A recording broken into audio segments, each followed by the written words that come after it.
10 novembre, devant l'Institut du monde arabe, il y avait une conférence sur les révolutions arabes, etc. Et donc, vous avez pris la parole, c'est bien ça? Oui, voilà, j'ai essayé de prendre la parole, puisqu'on m'a pas vraiment laissé le temps de m'exprimer. Moi, ce que je voulais, c'était surtout avoir l'avis, parce qu'il y avait des écrivains dans la salle, dont un Libyen qui avait beaucoup de mal à s'exprimer, monsieur Ben Hameda, je crois. On m'a pas laissé le temps de finir. Moi, je voulais juste l'avis d'écrivains, puisque ces messieurs écrivent beaucoup, lisent beaucoup, donc je me suis dit qu'ils allaient avoir un avis objectif sur la question.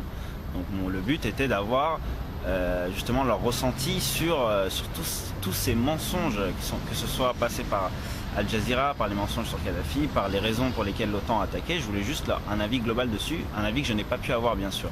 Ça enchaîné derrière avec des gens qui sont intervenus à la gloire de Sarkozy et de son intervention et de dire que les Libyens avaient besoin d'apprendre la musique, que le ministre de la Culture française devrait aller en Libye pour apprendre le violon libyen. Donc ça m'a bien fait rire. Donc voilà, on a préféré quitter prématurément cette conférence qui s'annonçait vraiment ridicule. Et donc, mis à part cette conférence, depuis le 3 septembre dernier, qu'est-ce qui s'est passé en Libye? Alors depuis le 3 septembre dernier, moi j'ai des contacts très souvent, j'ai encore des proches et des amis là-bas, donc par internet, par téléphone. Aujourd'hui les Libyens de Tripoli notamment, ils sortent plus de chez eux, c'est l'insécurité totale, c'est-à-dire qu'on a les rebelles de Misrata qui sont arrivés de leur côté, les rebelles de Zintan de leur côté, ceux de l'Est de Benghazi de leur côté. Ils se sont installés dans les quartiers cossus de Tripoli qui appartenaient aux anciens cassis du régime. Ils ont pris les villas, ils ont pris les voitures. Alors toutes les belles voitures ont été confisquées. Ils se sont installés en bord de mer, dans les hôtels. C'est l'anarchie totale. Il y a des petits groupes armés dans tous les quartiers qui font leurs lois. On est contrôlé tous les 10 mètres. Et on n'a plus le droit d'apporter du verre sur soi, on n'a plus le droit de dire le mot Kadhafi, on n'a pas le droit de dire qu'on n'aime pas le CNT ou juste qu'on n'est pas avec le CNT, on doit dire on est avec le CNT. Et voilà où mène la liberté aujourd'hui.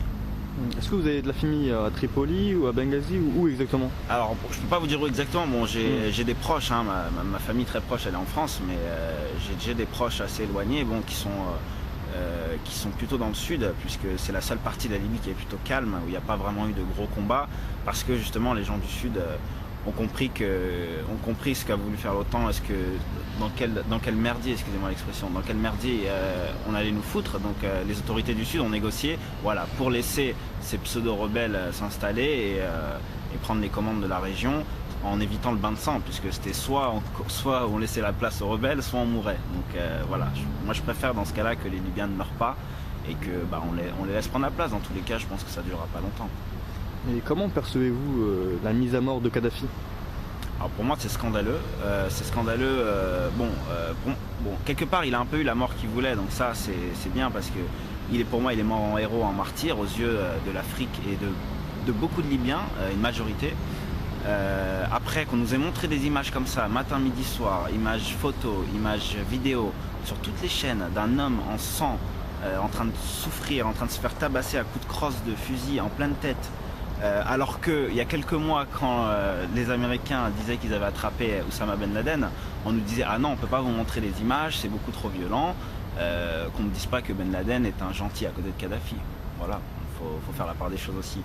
Donc pour moi c'était une mise en scène. Moi j'ai des échos comme quoi c'est clair que le convoi de Kadhafi a été attaqué à l'aide de bombes pleines de gaz en fait, ce qui les a aveuglés et ce qui fait qu'ils se sont dispersés, hein, que Kadhafi, on voit bien sur la vidéo, il est tout seul, hein, il n'y a personne autour de lui, il sent pas la douleur, hein, il est anesthésié par le gaz justement et c'est la même chose pour son fils, hein, on voit son fils Motassem qui à un moment, il y a une vidéo où il est dans une chambre et questionné par des rebelles, il répond à l'envers, il pose des questions alors qu'il n'a pas lieu de poser des questions, on voit bien qu'il est complètement drogué.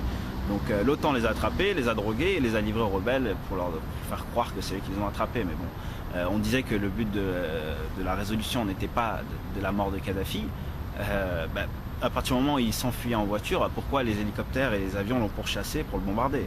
Donc on nous ment de A à Z depuis le début et les gens avalent les paroles de ces médias, de ces politiques sans se révolter. Et moi, bon, il y a des moments où je suis calme, il y a des moments où c'est difficile de garder son calme quand on voit tout ça.